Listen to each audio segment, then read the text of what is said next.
yo hablo del sentido de la oportunidad. Yo tuve la suerte de hace unos años incorporarme a Infoworker. Hace muy poco tiempo al MP25, vengo con una militancia firme y política de toda la vida. Y hoy me desayuno con que desarman la Secretaría PYME de la Nación, siguen destruyendo todo, pero creo que tenemos que ser lo suficientemente inteligentes como para, con las herramientas que tenemos, Infoworker, con el MP25, vincular con la gente, con la parte profesional y universitaria, con todos los que tenemos, los pares con los cuales nos movemos y nos comunicamos. Tenemos que profundizar el vínculo para llegar a cada punto del país a través del MP, a través de Infoworker, a través de los vínculos de la universidad, con todo, para contrarrestar esta locura que están haciendo estos tipos. Están las herramientas, los tenemos, están ahí. Esto que está haciendo Héctor, yo lo vengo siguiendo hace muchos años, mucha admiración que tengo por el desarrollo y la capacidad que tiene y la tropa de gente, de estudiantes y profesionales que están laburando, y yo lo veo con Sergio, lo charlamos siempre, en lo político también, la decisión.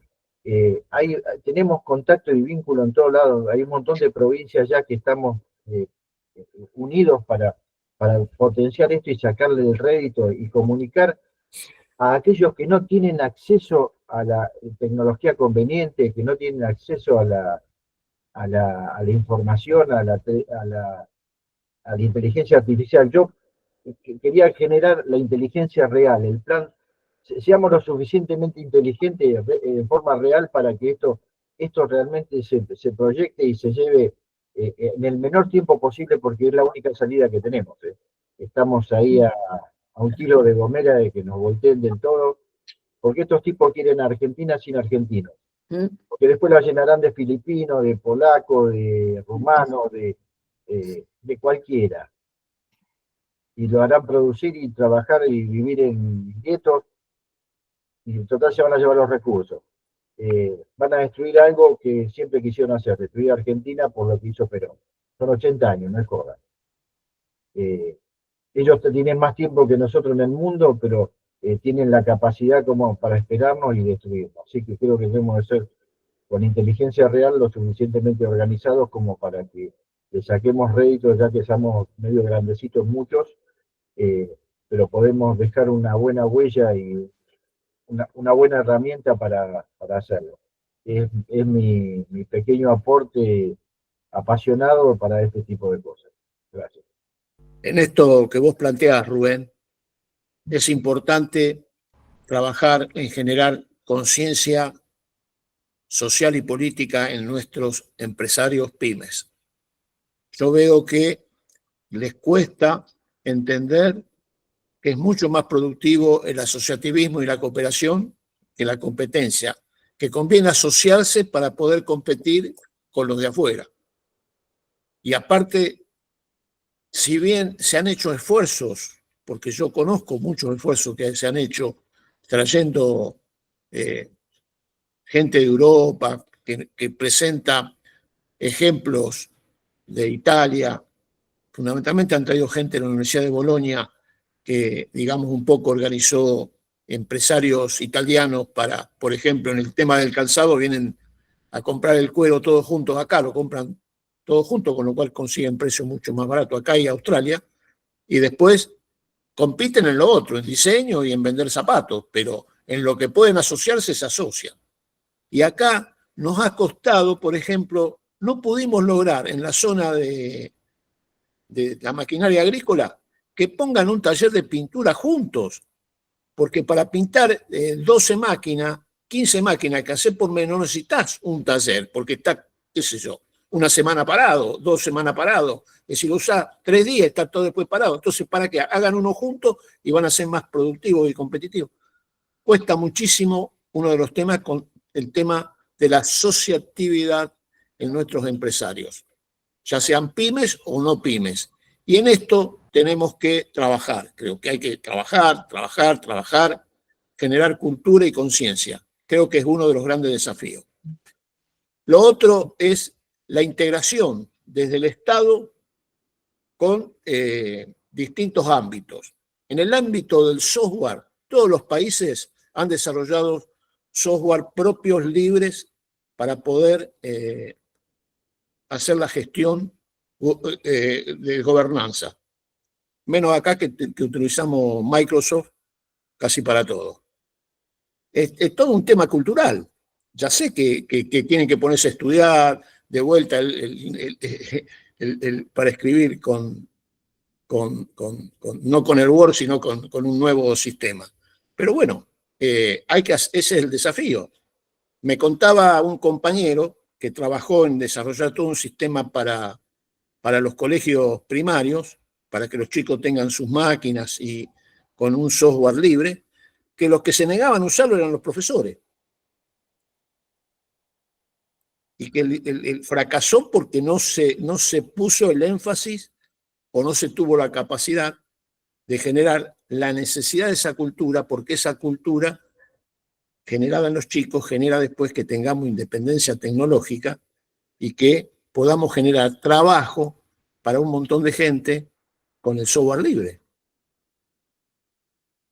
Bueno, hay muchos temas relacionados con esto que permitirían tener soberanía en el trabajo si somos inteligentes y tenemos una estrategia en serio, integral, para armonizar los intereses de los argentinos. Yo quería agregar algo en eso, Héctor, es muy interesante lo que se está planteando, que es que tiene que ver con la interpretación de lo que sucede. Nosotros no tenemos que olvidar que nos manejamos en un campo de batalla donde hay enemigos que obstruyen esto, no es solamente la incomprensión de un profesor que elige, digamos, por comodidad. Existe un campo de batalla que como es de los poderosos y como decía el Principito, es más difícil de ver, es invisible, que conduce una ingeniería social que no permite plantear esas cosas. Por ejemplo, Sergio decía recién un ejemplo extraordinario, decía, ¿por qué no tenemos los elementos técnicos como poder medir cuánto es de su facturación, en donde los viejos dueños de nuestra tierra, viejos, actuales, y si seguimos considerándolos invisibles, van a ser futuros también, subfacturan con impunidad y se hacen cada vez más ricos dentro de una estructura que los enriquece. Y eso me hizo acordar una experiencia con el tema del petróleo. Yo, el último trabajo que tuve fue en AGN. Y bueno, no hacía demasiado, pero en AGN miraba cuando se hacían las reuniones con los informes. Caí en una reunión en donde se discutía el tema de la producción de petróleo en la Argentina, y yo, con la mirada de Gil que tengo, que además soy, pregunté, pero haciendo un resumen, ¿cuánto es lo que se produce de petróleo en la Argentina? Y me miraron como diciendo, pelotudo, y me dijeron, esa es la pregunta del $1.000.000. Porque no se sabe cuánto se produce de petróleo en la Argentina. Porque no tengamos las máquinas, los enchufes, los ingenieros, sino porque hay una decisión política de los factores de poder permanente que no están afuera de la Argentina, sino de adentro, que mutan y se reestructuran para volver a ser la colonia dependiente que teníamos cuando teníamos los españoles y cuando en 1806 y 1807 las invasiones inglesas ganaron el poder que sostienen hasta hoy como interlocutores, o hasta hace unos años, como interlocutores de la clase dominante en la Argentina dispuesta a vender su comodidad y sus intereses al mejor postor del universo, no solo de la Tierra. Entonces, cuando pensemos en estas cosas, pensemos que enfrentamos a un enemigo muy poderoso, muy poderoso. Es verdad lo que dice Héctor, que la cuántica va a modificar todas las estructuras, porque la cuántica, digamos, como las computadoras cuánticas, más allá de todo lo demás que se puede hablar de ello, va a multiplicar por millones la velocidad de procesamiento actual. Eso implica, por ejemplo, que no va a haber ninguna clave que pueda soportar más de 1 milisegundo para ser descubierta. porque lo que hoy tarda 6 meses en descubrirse se va a tardar un milisegundo o menos. Por lo tanto, la conformación de la estructura de seguridad y de funcionamiento de la información, esa cosa lábil, digamos, abstracta, intangible, que está dando vuelta por ahí, pero que permite que algunos tomen decisiones sobre la realidad, a la cual nosotros siempre llegamos después, llegamos tarde, se va a producir una conmoción, se está produciendo una conmoción, y hay que mirar a la cuántica como el nuevo ariete tecnológico que va a modificar las relaciones de poder que existen en el mundo. Mientras tanto, nuestros socios los socios de toda la vida de la apropiación de nuestro país y de nuestro continente, lo que antes se llamaba la oligarquía, algunos hablaban de las 1000 familias, entonces me miran todos y dicen, la oligarquía no existe porque se vende la tierra, no entienden la mutación hacia lo financiero, no entienden que mañana se van a modificar a lo cuántico, porque son enemigos permanentes de la constitución de la Argentina y el continente como nación. No es solamente, digamos, el producto final, que es una cultura de inadvertencia que hace que la mayoría, esencialmente en clase media, la mayoría acepte las tecnologías como si fuera un hecho mágico e inamovible y no se pongan a cuestionar y a demandar que el desarrollo de esa tecnología tengan una identidad que vaya hacia a satisfacer las necesidades nacionales y de cada uno de los que vivimos en este pueblo. Yo siempre digo esto porque la presencia invisible del poder permanente de la Argentina explica muchas de las cosas que nosotros no alcanzamos a hacer. No es solo la voluntad del Tano que está en Rosario, que llega hasta ahí y que de alguna manera también es sujeto de una cultura de entrega, sujeto inadvertido de una cultura de entrega que lo hace pegarse, como ahora se acostumbra a decir, un regio tiro en los pies y echarle la culpa al tipo a otro cualquiera, porque así está construida la cultura de la, digamos, desvalorización de la importancia de la soberanía nacional. Quería agregarlo como un valor, además de mi pensamiento, ¿no? Mario Sosa quería decir algo. Jorge, quiero agregar algo a lo de Jorge. El hombre procede de acuerdo a lo bien informado que está, decía alguien. Y yo creo que nosotros necesitamos hacer, tanto para tecnologías convenientes como para economía conveniente, inteligencia estratégica. Sin inteligencia estratégica no vamos a poder avanzar, no vamos a equivocar en los caminos. La inteligencia estratégica que debemos tratar de desarrollar debe apuntar a desentrañar cuáles son los posibles caminos para tener una Argentina libre, justa y soberana. Y para eso necesitamos procesar información, como creo que esta charla que hemos dado apunta a eso, y trabajar sobre eso continuamente, con una vigilancia atenta, porque los cambios que se vienen son muy rápidos, y te dejan fuera en cualquier momento. Gracias. Sí. Mario Sosa, ¿habías querido decir algo? Sí, gracias. Primero, excelente las presentaciones. Hola, Jorge. Un tema, a mi criterio, el de la tecnología y el de la tecnología conveniente nodal, estratégico para la independencia. Es decir, el problema de la dependencia argentina tiene mucho que ver con la tecnología, pero no tanto porque la Argentina no tenga capacidades de carácter tecnológico o de producir tecnología, sino principalmente porque también, como el dólar, hay una fuga permanente de las capacidades argentinas. Hay una fuga increíble. Es decir, no somos pobres en ese sentido, somos un país ultra rico en capacidades como para mejorar tremendamente la productividad, pero tenemos un sistema de vinculación tecnológica que trabaja para afuera y no para adentro. Y a mí me parece que hay elementos bastante sencillos como para poder revertir en gran parte esa cosa, en gran medida esa cosa. Y que tiene que ver con algo que se mencionó acá muy claramente, que es la comunidad organizada a la que le tendríamos que poner en este caso la caracterización de comunidad productiva, tecnológica organizada. Es decir, cómo organizar a la comunidad para que el proceso de vinculación tecnológica dé los resultados para adentro.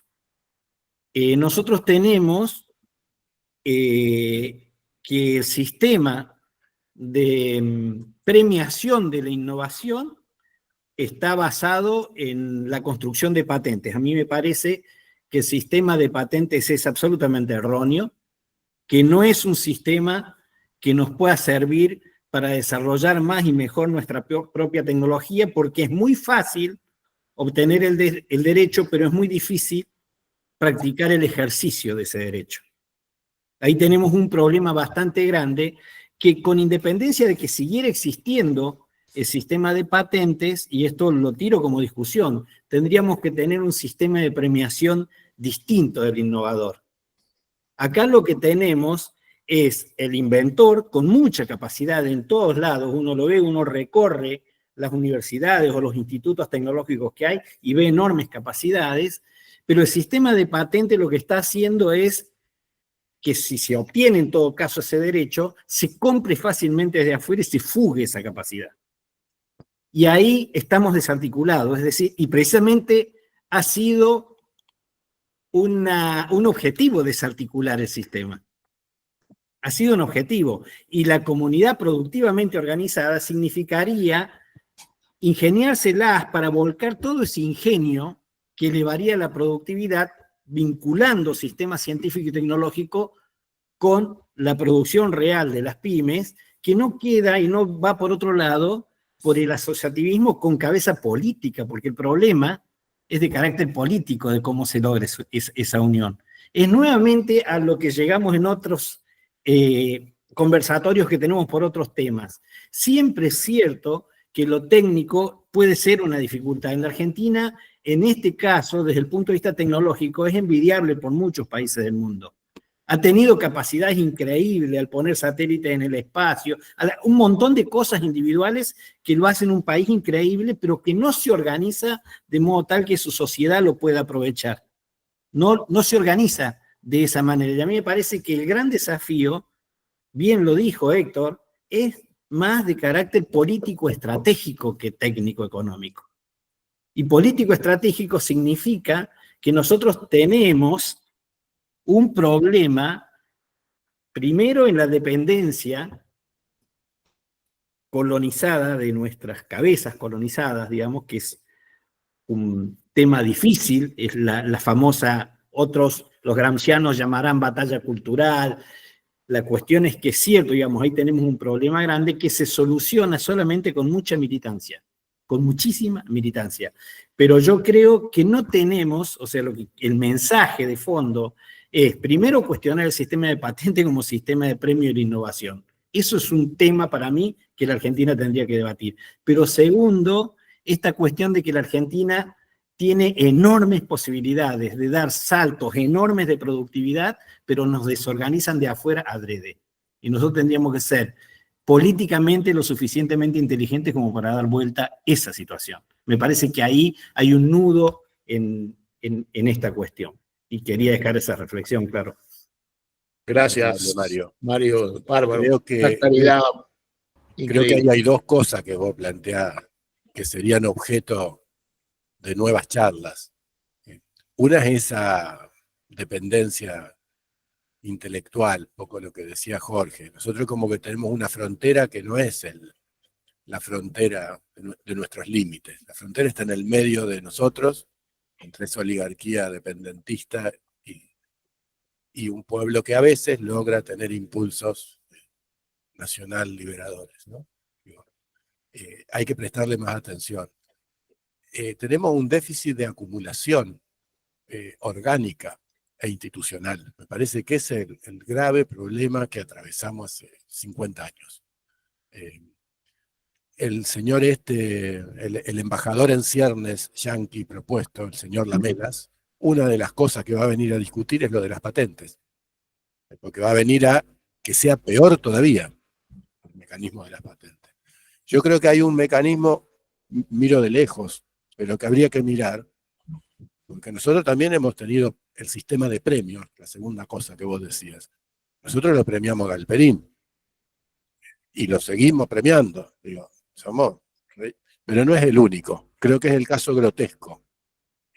Siderca tuvo décadas de subsidio para fabricar tubos sin costura que en algún momento dejaron de proveer a nuestro intento de, como se llamaba, autoabastecimiento petrolero, y que después la terminaron poniendo en Estados Unidos directamente. Ahora, ¿cuánto subsidiamos eso? Como tantos otros rubros industriales, incluidos algunos pymes. Falta esa visión de asociativismo. El programa, en medio de neoliberalismo y de una decisión polémica, como fue la incorporación de la RR con Felipe Solá, secretario de Seguridad, de Agricultura, Felipe también armó el programa Cambio Rural, que justamente da un ejemplo de diseño de programa, porque planteaba lo que decía Héctor de pongamos un taller para todos. Yo te voy a dar el subsidio, pero vos tenés que buscar un agrónomo, armar un plan e incorporar, según la escala de producción, asociarte con otros, porque no te voy a subsidiar un tractor para cada uno. Digo, ese modelito funcionó bien en un contexto de commodities deprimidos. La relación de las patentes de INTA con los desarrolladores de semilla también funciona, porque asocia, no le regala la patente, asocia al INTA en el desarrollo Nosotros tendríamos que idear mecanismos que permitan asociar y acumular también institucionalmente. La otra cuestión que hay es, funciona como los visitadores médicos. Yo soy hijo y nieto de médicos.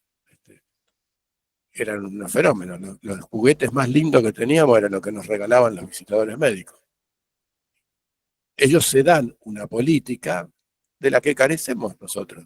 Cuando te pasa, yo estuve en defensa, le pasó a cualquiera que estuvo en cualquier área un rato largo. Cuando vos querés comprar y adquirir tecnología, no adquirís solo la tecnología conveniente. Estás discutiendo con un vendedor que si yo quiero adquirir el software que dice Héctor Carletti para Santa Fe, aclaro que Santa Fe hizo desarrollos de software en sus instituciones como el Poder Legislativo, el software libre y propio, y lo exportó a varios otros áreas del Estado, ¿no? Pero digo, pasó en defensa, te invitan a ir a Suiza un mes para adquirir sistemas encriptados y bla, bla, bla. Y si vos lo vas a hacer en software libre, te tomás el subte a 11. Mucho más lindo ir a Suiza, que me atienden bien, me tratan fenómeno, y me enchufan un producto enlatado, más o menos enlatado, del cual quedo prisionero. Digo, eso también hay que discutirlo en las normas y procedimientos de contratación institucionales. Porque si no, solo lo auditamos, como decía Jorge, en la SIGEN, en la auditoría, al final, pero tiene que haber criterios no de transparencia de 3 presupuestos, sino también de qué es lo que nos conviene. Lo que más nos conviene es el presupuesto más barato. Eso es un concepto ridículo desde cualquier punto de vista de cualquiera que estudie la historia de la humanidad. Lo barato, más de una vez, sale caro. Lo que tiene que haber es mejores criterios de adquisición de tecnología, de productos, de encadenamiento. Ese me parece que es el punto donde más agua hacemos, porque yo como funcionario compro cualquier cosa y no tengo que rendir cuenta. En la ley del FONDEF, nosotros escribimos que antes de adquirir afuera, hay que explicar por qué no compro adentro, y que si adquiero afuera, tengo que asociarlo a un programa de transferencia tecnológica. Está bien, eso me dirán, es insuficiente, hay que desarrollarlo más, hay que hacerlo procedimiento, hay que hacerlo regla, sí. Pero eso tendría que ser la norma en el Estado, y no lo es. Los Estados Unidos no compran cualquier cosa a cualquiera. Y un caso de tecnología no conveniente es la adquisición que hicieron los de Hezbollah del sistema de comunicación, que se lo compraron a una empresa israelí trucha hecha en Eslovenia, en Hungría, no sé dónde, y que le hicieron explotar los dispositivos en la cabeza. Bueno, eso no se puede permitir desde un sistema racional de adquisiciones. Medio largo, pero Me parece que es donde tendríamos que ir afinando la puntería como sociedad y desarrollo de cultura de procedimiento. Me gustaría agregar algo, si se puede. Gladys estaba pidiendo... Ok, perdón. Estás muteada, Gladys. No, me encanta la reunión, no quería hablar. Bueno. No, perdón. ¿Podría decir algo yo? Sí, señor. Uy. Bueno, Rosario en Santa Fe fue uno de los primeros que empezó con las leyes de software libre para que se compre software libre. ¿Sí? Cuando hablamos de asociatividad, lo que trabajamos en software libre, nos asociamos mucho, pero lo que estamos con software propietario y otras empresas se asocian mucho en la Cámara. En la Cámara de Empresas y Sistemas y Servicios Informáticos se asocian, se juntan con el gobierno y hacen manejos al exterior para vender. Es decir, a veces uno quiere meterse dentro de esas cámaras, las cámaras trabajan bien. ¿El problema cuál es? Que eran manejadas por Microsoft, eran manejadas por Oracle, por las grandes empresas. Luego aparecieron ¿quién? Aparecieron Mercado Libre, Globan, Despegar, Olix, Ualá, todas las empresas nacionales que se le empezó a dar, después de los primeros 10 años de la ley, está muy bien. Después se le siguió dando millones de dólares. Hoy son grandes empresas del exterior, no son más argentinas. Entonces eso es lo que hay que pensar, que no se puede seguir haciendo esas cosas, como era como Asindar, la computación, si esas empresas hubieran quedado acá, hoy estaríamos exportando más que el campo. Pero se fueron todos afuera, y son empresas de 20.000, 30.000 personas. Entonces uno dice, ¿qué está pasando ahí? Lo de software libre está claro. ¿Por qué manejan las cámaras estas empresas como Microsoft? Porque ellos venden Microsoft Word, Excel en todas las computadoras de gobierno. Y comprar software propietario y no tener el código de fuente es una locura. Por eso es importante verlo del software libre, leerlo, interesarse cómo es, y más que las patentes, que para mí son retrógradas, pero existen, hay que verlo de derecho de autor. La ley de derecho de autor o ley noble por Clarín, ahí puede explicar por qué razón nosotros no podemos comprar software libre o comprar know-hows, no comprar enlatados que no se sabe ni de dónde vienen, ni el peligro de la seguridad informática que hay atrás de eso. Pero me pareció excelente la charla. Yo lo que diría es sumar estos temas de ver el software libre, cómo es que se maneja esto, qué se maneja el tema de derecho de autor, y lo de asociatividad. No hay duda que es importante, pero hoy las privadas o las empresas que somos, o las cooperativas se asocian, las pymes nos asociamos y buscamos con quién más, pero es muy difícil y después termina el modelo siendo y querer ser unicornio, querer ser grandes empresas y no buscar asociatividad. Muchas gracias. Una sola cosita. Yo lo primero que hice, anoté una frase cuando empezó la charla y le puse inteligencia real. Creo que es lo que tenemos que potenciar desde este sector para que no quede en un conversatorio, simplemente potenciar la inteligencia real de todos los que estamos acá, de todos los vínculos que tenemos para que esto en el cortísimo plazo tenga un efecto multiplicador y nos permita tomar un poco de oxígeno que nos está haciendo falta. Bueno, vamos cerrando. Estás muteado, Jorge. Estaba diciendo que si me dan un minuto quisiera agregar algo a lo que dijo Bubi, que ya lo considero un amigo porque tiene, como dije al principio, el nombre de un chico que lo veo hace muchos años. Yo en lo que vos decís, que coincido mucho, tengo algo que aportar. Yo tuve una experiencia que yo fui co-creador de lo que hoy es la Cámara de Empresas de Software y Servicios Informáticos, porque yo era el presidente de la Cámara de Empresas de Servicios de Computación, CAESCO. En algún momento fui empresario en los años 80 y en la década del 80, y había una enorme pelea con la Cámara del Software, que se llamaba solamente Cámara de Software, que la manejaba un muchacho que se llama Jorge Casino, que es un flor de pirata, lo conozco de pibe, y que hablaba en nombre de IBM, que quería imponer exactamente lo que hay. Estoy hablando de los 80, o sea, antes del software libre. Quería contar esto. La pelea que teníamos en ese momento, cuando yo pasé a la función pública, dejé de ser el presidente de la Cámara, y las cámaras se fusionaron y dieron origen al CESI, que se llama de Software y Servicios Informáticos, porque nosotros peleábamos, y yo principalmente, que tenía una empresa de servicios informáticos, peleaba en la inconveniencia del software enlatado, porque traía la cultura del vendedor de ese software. 40 años después, volvemos, ganaron ellos, por supuesto. 40 años después, volvemos a la misma discusión que teníamos cuando nosotros estábamos en ese lugar. Y en esa Cámara había un conjunto muy importante de tipos que hoy están haciendo lo mismo y que no tienen ninguna afiliación, que eran los perfo verificadores.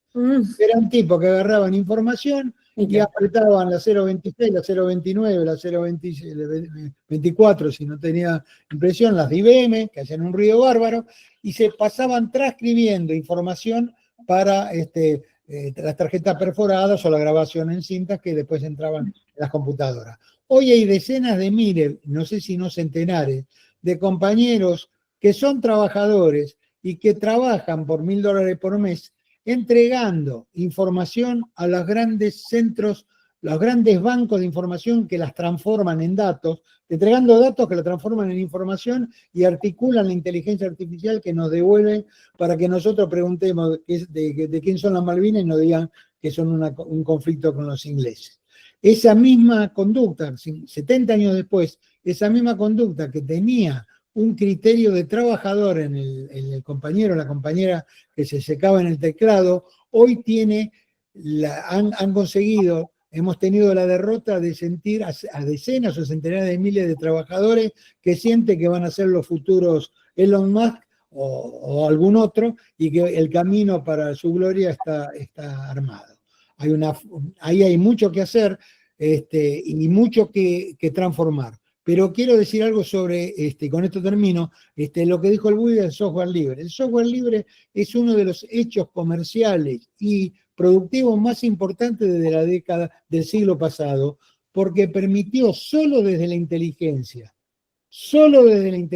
y el conocimiento, sin que hubiera un capital inicial en aquellos que lo construían, y a través de un comportamiento ético de desarrollar y poner a disposición de otros que a su vez desarrollan y complementan, generar los productos tecnológicos más importantes que se hizo hasta el momento que eso se transformó, se pudrió dentro de lo que podría ser el Planolandia del capitalismo.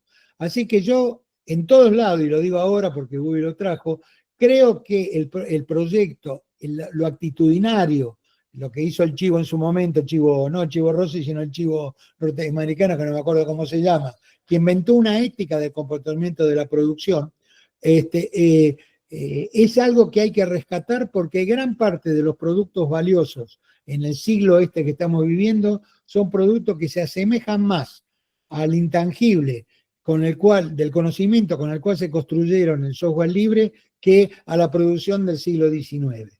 Entonces, ese pedazo tenemos que preservarlo y de alguna manera darle el valor que realmente tiene, ¿no? Listo, ya está. David.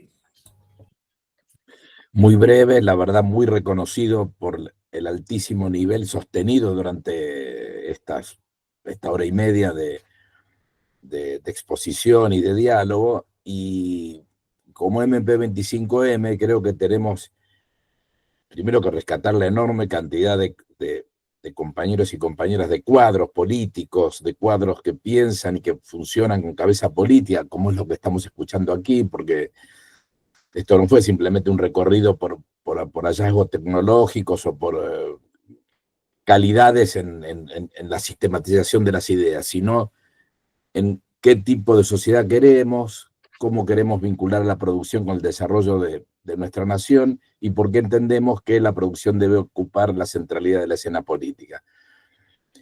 El paso que sigue para nosotros, o el paso concomitante para nosotros, es militar estas cosas haciéndole entender de la manera más inteligente posible y más compañera y más peronista posible a nuestra dirigencia, que de esto se tiene que hablar, que de estas cosas con estas cosas hay que construir los programas políticos, que pensando con estos insumos se debe gobernar.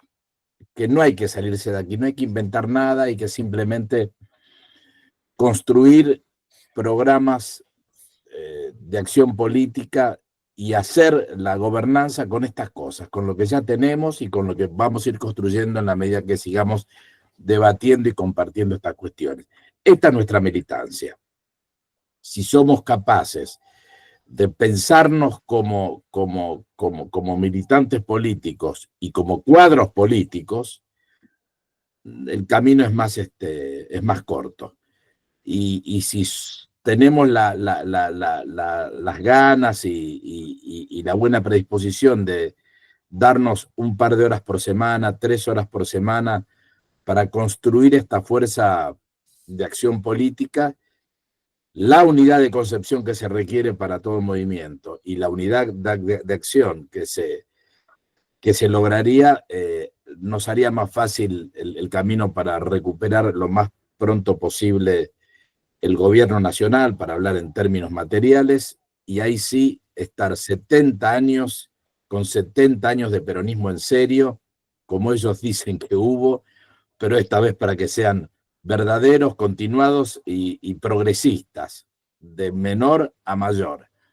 Y aquí están, la gente está acá, los cuadros están acá, la formación está acá, el ordenamiento de las ideas existe, militémoslo, vamos hacia nuestros dirigentes y dirigentas explicando y tensionando con estas ideas. Es posible, no es imposible.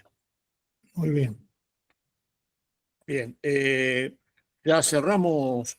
Yo quería dejar picando, a ver, la próximo encuentro, estamos haciendo un encuentro una vez por mes, ¿no, David? Más o menos. Héctor, ¿me permitís antes del Sí, más o cierre? ¿Me permitís una cosa? Yo quiero decirle algo a David.